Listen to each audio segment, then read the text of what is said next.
Hello, good evening. आप सब कैसे हैं? आज हम क्लास 12th की केमिस्ट्री की क्लास पढ़ने जा रहे हैं, जिसमें पी ब्लॉक के बारे में हम पढ़ रहे हैं। पिछली लास्ट क्लास में हमने सल्फ़र के अपर रूपों के बारे में पढ़ा और सल्फाइड अयस्क के बारे में पढ़ रहे थे। पहला हम सल्फाइड अयस्क जो पढ़ रहे थे वह सल्फ़र डाइऑक्साइड के बारे में हमने पढ़ा था।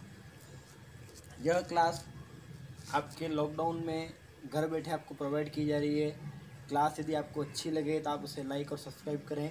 साथ ही यदि कोई प्रॉब्लम हो तो कमेंट बॉक्स में कमेंट अवश्य करें। आज की क्लास में स्टार्ट करते हैं। जब सल्फ़र को वायु या ऑक्सीजन के साथ गर्म करते हैं तो सल्फ़र डाइऑक्साइड प्राप्त होता है। सल्फ़र को यदि जब भी किसी वायु के साथ गर्म कर लिया जाए या ऑक्सीजन जो वायुमंडल में उपस्थित है उसके साथ गर्म कर लिया जाए तो सल्फ़र डाइऑक्साइड के रूप में प्राप्त होता है। और जब भी सल्फ़र है वो इस वातावरण में जो ऑक्सीजन होगी उससे क्रिया करेगा तो वह सल्फ़र डाइऑक्साइड का निर्माण करेगा। और इसको यदि औद्योगिक स्तर पे प्राप्त करना है तो देखें,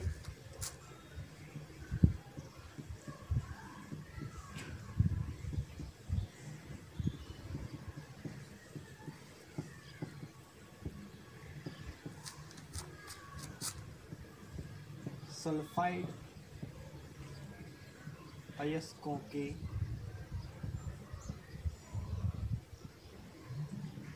भर्जन से सह उत्पादों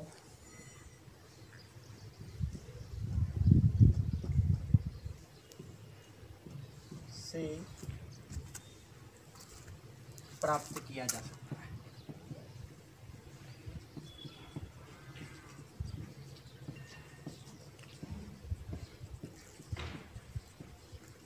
ठीक है, यदि औद्योगिक स्तर पर इसको प्राप्त करना तो सल्फाइड अयस्क जो भी हैं उनका भर्जन किया जाएगा। निस्तापन और भर्जन जो विधियाँ होती हैं और उसमें जो सहोत्पाद प्राप्त होते हैं इससे इनको प्राप्त किया जा सकता है। इसे नोट कर लें।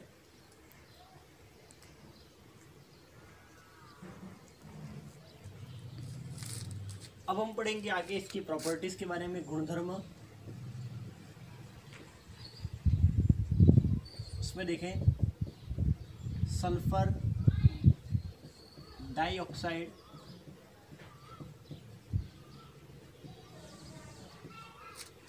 तीक्ष्ण गंधयुक्त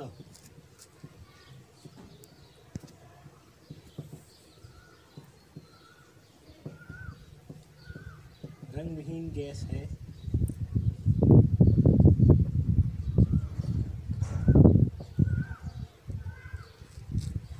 देखिए, तीक्ष्ण गंधयुक्त जब भी इसको सूंघा जाएगा प्रयोगशाला में, इसकी जो स्मेल होगी वह काफ़ी तेज़ होती है और यह रंगहीन गैस होती है। इसके कोई रंग नहीं होता है, लेकिन इसकी जो गंध होती है वह काफ़ी तीक्ष्ण होती है। यह जल में अविलेय है और यदि इसको अम्ल के साथ जब भी मिलाते हैं तो यह सल्फ्यूरस अम्ल बनाती है।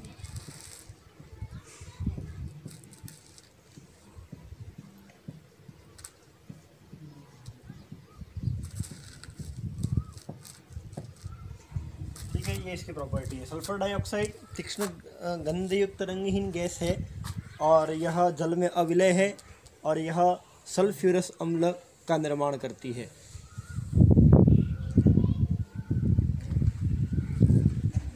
देखें,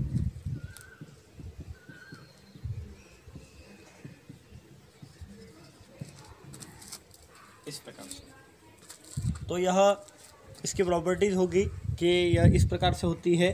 दूसरा, इसका कई यदि इसकी अभिक्रिया किसी क्षार के साथ करवा देते हैं तो यह सोडियम सल्फाइड, जैसे कि सोडियम हाइड्रोक्साइड के साथ इसकी क्रिया करवाएंगे तो यह मतलब सोडियम सल्फाइड के रूप में यह प्राप्त होती है। जैसे कि देखें,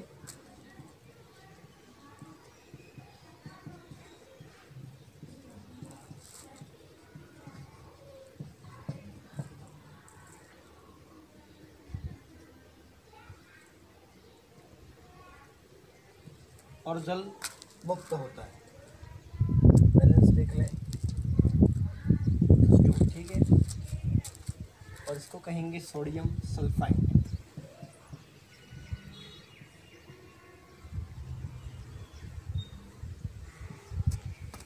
ये इसकी सेकंड प्रॉपर्टी है। क्षार के साथ जब इसको करवाते हैं, क्षार के रूप में हमने सोडियम हाइड्रोक्साइड लिया है, वह सोडियम हाइड्रोक्साइड के साथ जब हम इसकी क्रिया करवाते हैं तो हमको यह सोडियम सल्फाइड के रूप में प्राप्त होती है। और यदि इसको क्लोरीन के साथ गर्म करवाएं, तीसरा देखें,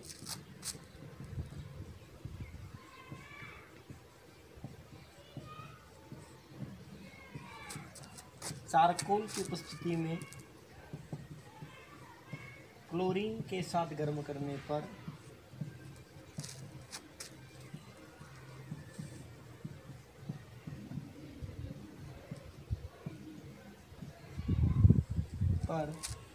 सल्फ्यूरिल क्लोराइड बनाती है।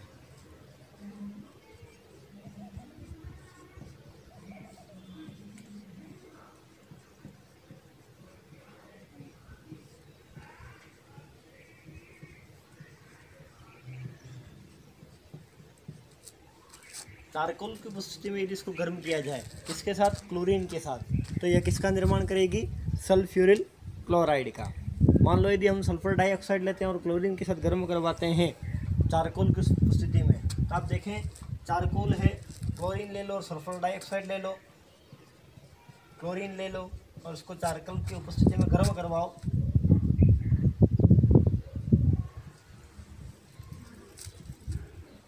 सल्फ्यूरिल क्लोराइड का निर्माण करेगी। ठीक है, इसको नोट करें। नेक्स्ट हम पढ़ेंगे इसके उपयोग।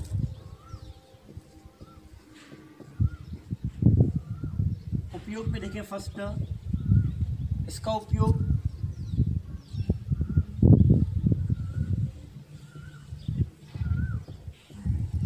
सल्फ्यूरिक अम्ल,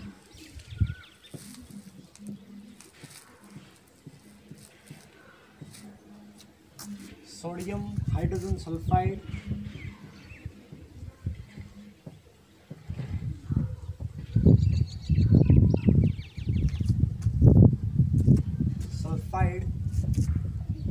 के निर्माण में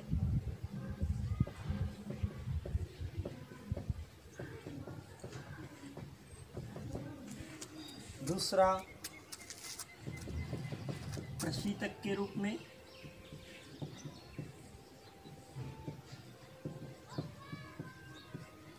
तीसरा प्रतिक्लोर के रूप में,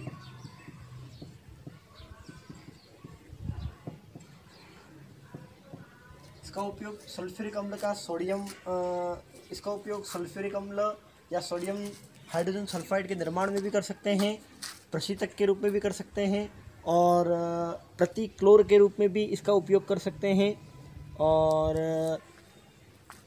ऊन व शर्करा के व्यंजन में भी कर सकते हैं।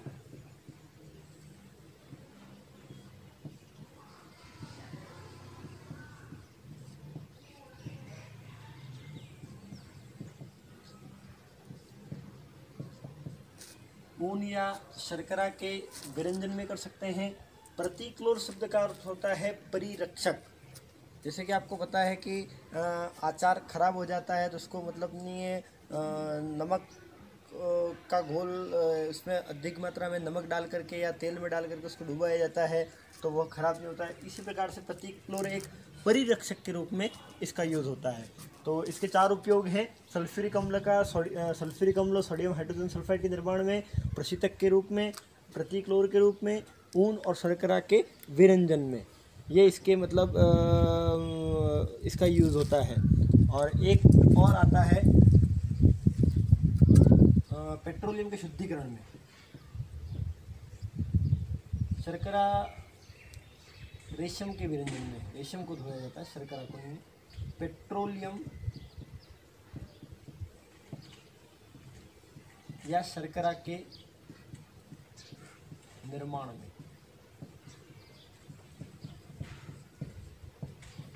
नोट करें इसको। अब हम पढ़ेंगे सल्फर के ऑक्सो अम्ल। ऑक्सो अम्ल के बारे में पहले भी आपको बता चुका हूँ, फिर से बता रहा हूँ।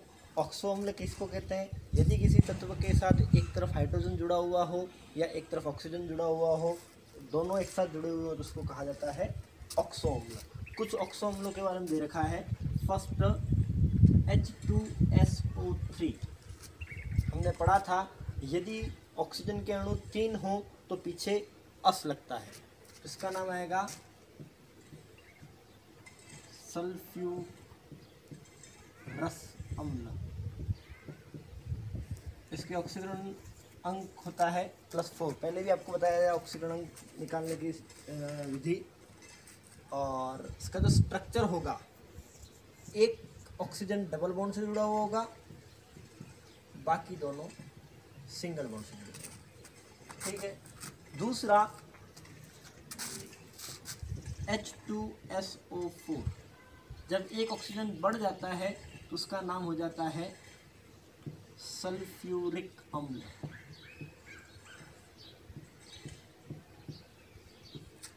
उसकी ऑक्सीकरण अवस्था होती है, ऑक्सीकरण अंक होता है +6।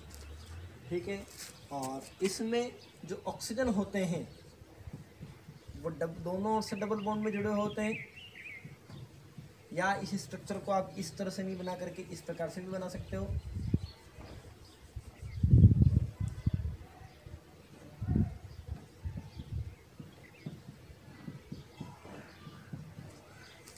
ठीक है। फर्स्ट हुआ सल्फ्यूरस अम्ल, दूसरा होगा सल्फ्यूरिक अम्ल। थर्ड आएगा H2S2O4। देखें इसमें और इसमें क्या परिवर्तन है? सल्फर के सिर्फ 2 अणु हो गए, तो इसका नाम हो जाएगा डाई थायोनस अम्ल। सल्फर डाई थायोनस अम्ल। इसकी ऑक्सीकरण अवस्था हो जाएगी +3 और स्ट्रक्चर यही रहेगा, बस इसमें सल्फर हम 2 बढ़ा देंगे और यहाँ दोनों और हो जाएगा डबल बॉन्ड।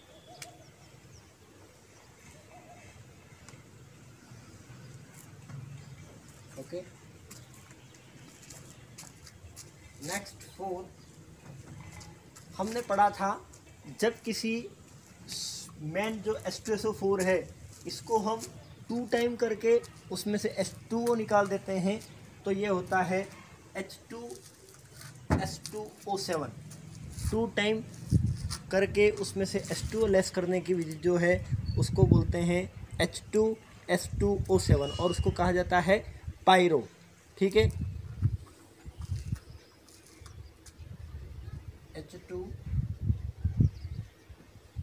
H2S2O7 क्या किया हमने? 2M-H2O किया। किसको 2 टाइम किया? इसको। ठीक है। ये कहा जाता है पायरो सल्फ्यूरिक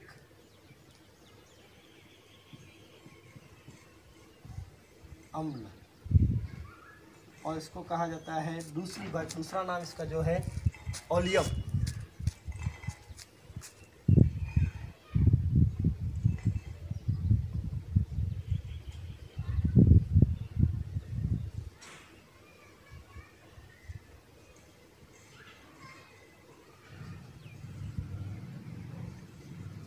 ठीक है।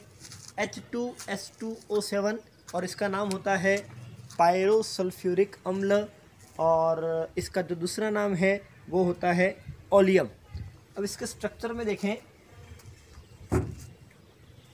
+6 इसकी ऑक्सीकरण अवस्था होगी। अब इसका स्ट्रक्चर जो हम नोट करेंगे,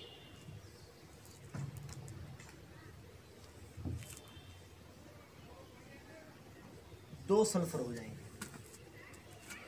पहले यहाँ पे डबल बॉन्ड, यहाँ पे डबल बॉन्ड और single bond OH, double bond और सिंगल बॉन्ड OH। ठीक है, इसको नोट करें।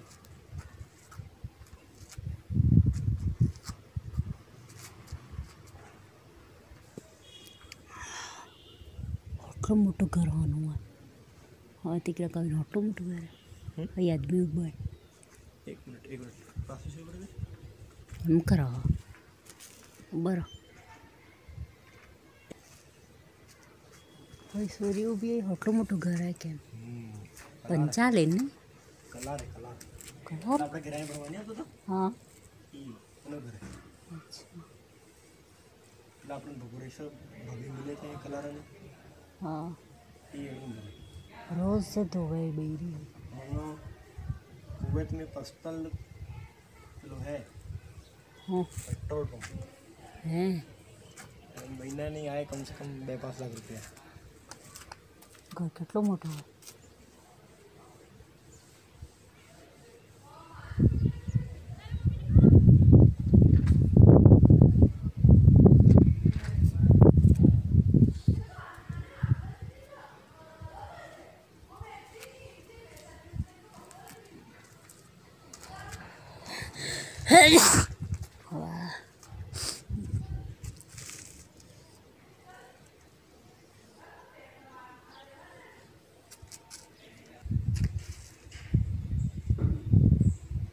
नेक्स्ट आएगा H2SO5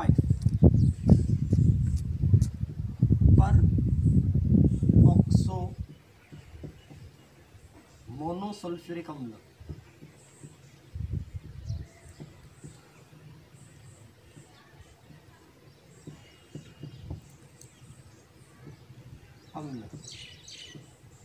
ऑक्सीकरण अवस्था इसकी ऑक्सीकरण +6 होगा और स्टेट होगा उसमें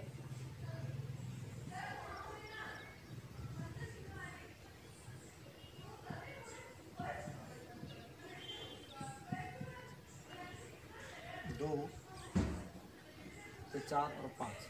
ठीक है, तो ऑक्सो मोनोसल्फ्यूरिक अम्ल में क्या होगा कि मतलब मोनो का यूज इसलिए किया जाएगा क्योंकि सल्फर का एक अणु है और एक अणु जब भी आता है तब उसके ऊपर मोनोसल्फ्यूरिक अम्ल होता है।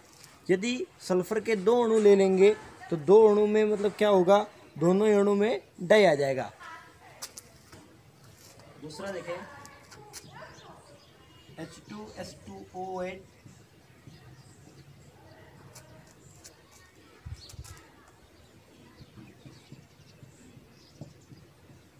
डाई सल्फ्यूरिक अम्ल।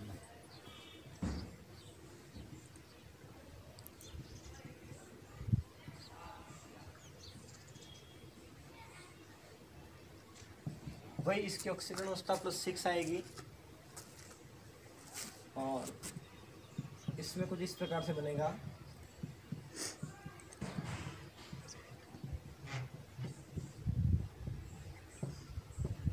देख लें ऑक्सीजन 8 है।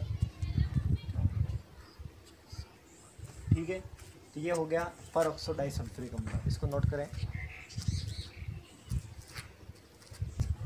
नेक्स्ट आएगा सल्फ्यूरिक अम्ल।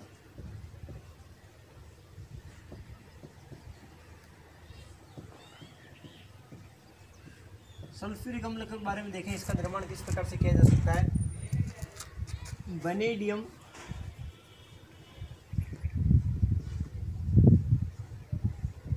पेंटाऑक्साइड उत्प्रेरक की उपस्थिति में वैनेडियम पेंटाऑक्साइड उत्प्रेरक की उपस्थिति में वैनेडियम पेंटाऑक्साइड उत्प्रेरक की उपस्थिति में ऑक्सीजन से क्रिया कर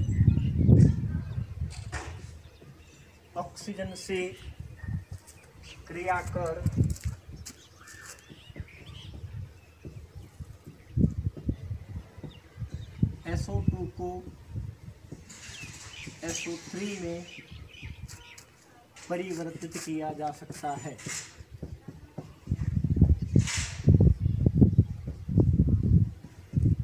परिवर्तित किया जा सकता है।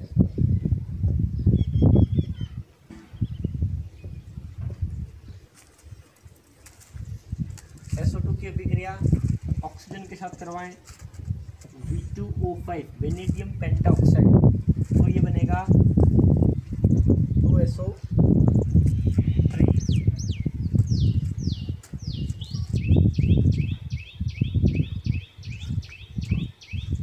फिर ऑक्सीजन मुक्त हो जाएगा, रिलीज हो जाएगा।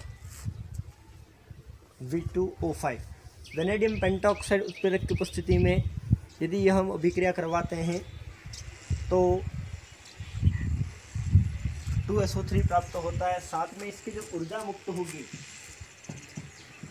196.6 किलो जूल मोल। ठीक है, यह अभिक्रिया कैसी है? यह अभिक्रिया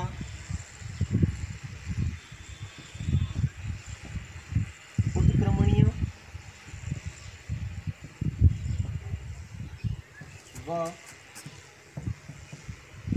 उष्माक्षेपी है। ठीक है, रिवर्सिबल प्रक्रिया है। वापिस हम इसको चाहें तो तोड़ करके इसको वापिस वो कर सकते हैं और इसको वापिस बना सकते हैं। इसको नोट कर लें। नेक्स्ट स्पेसिफिक देखेंगे गुणधर्म, प्रॉपर्टीज क्या है। यह रंगहीन गाढ़ा श्यान द्रव है।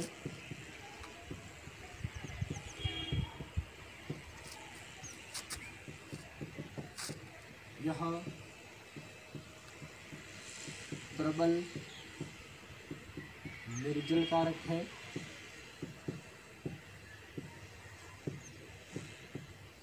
तीसरा, यह रंगहीन गाढ़ा श्यान द्रव है, गाढ़ा है, श्यान है, प्रबल निर्जल कारक है। यह प्रबल क्रियाकारक है तथा द्विक्षारकीय अम्ल है।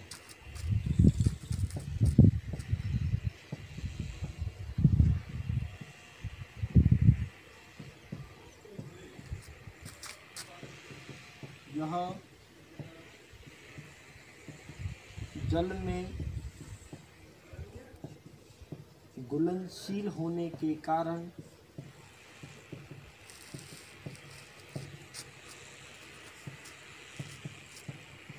कभी भी विस्फोट कर सकता है, कभी भी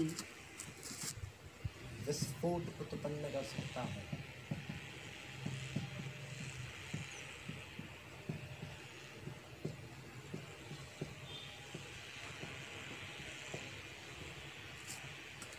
यह रंगहीन गाढ़ा श्यान द्रव है, यह प्रबल निर्जल कारक है, यह प्रबल कारक है तथा द्विक्षारकीय अम्ल है तथा यह जल में घुलनशील होने के कारण कभी भी विस्फोट उत्पन्न कर सकता है।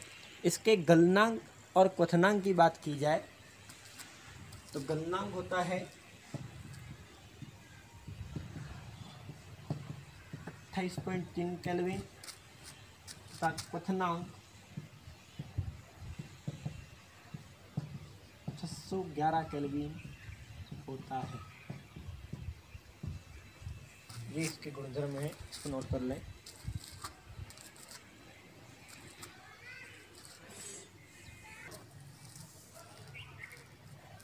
यदि इसके स्ट्रक्चर की बात करें तो कुछ इस प्रकार का स्ट्रक्चर होगा।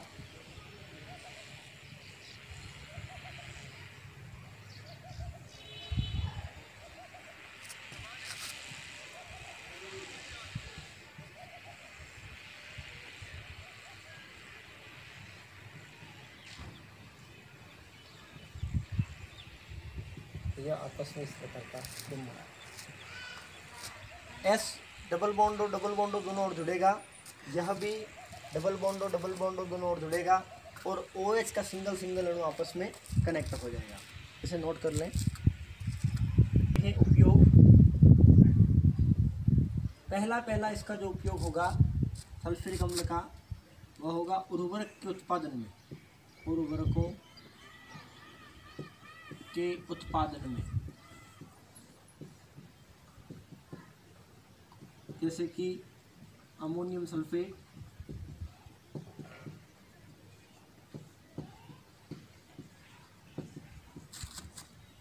दूसरा सुपरफास्फेट आदि। दूसरा देखें तो पेट्रोलियम पदार्थों के शुद्धिकरण में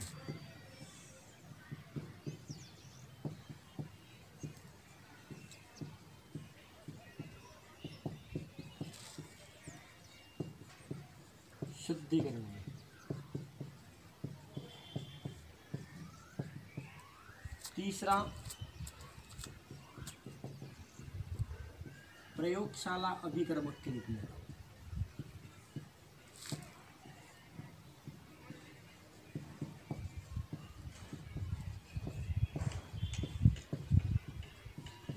प्रयोगशाला के अभिकर्मक के रूप में भी हम इसका इस्तेमाल कर सकते हैं। उर्वरकों के उत्पादन के रूप में इसका इस्तेमाल कर सकते हैं। अमोनियम सल्फेट, सुपरफास्फेट जो उर्वरक होते हैं वहाँ पे इसका उत्पादन हो सकता है। पेट्रोलियम पदार्थों के शुद्धिकरण में इसका उपयोग हो सकता है और प्रयोगशाला में हम इसका इस्तेमाल कर सकते हैं। और सीसा संचायक बैटरी के उत्पादन में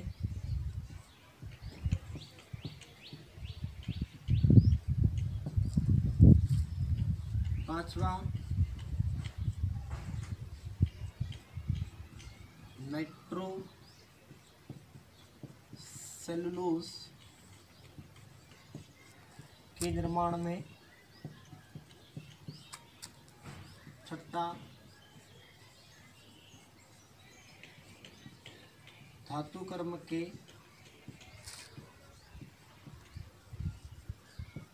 विद्युत अपघटन में, और लास्ट देखें रंजकों तथा प्रलेपों के निर्माण में।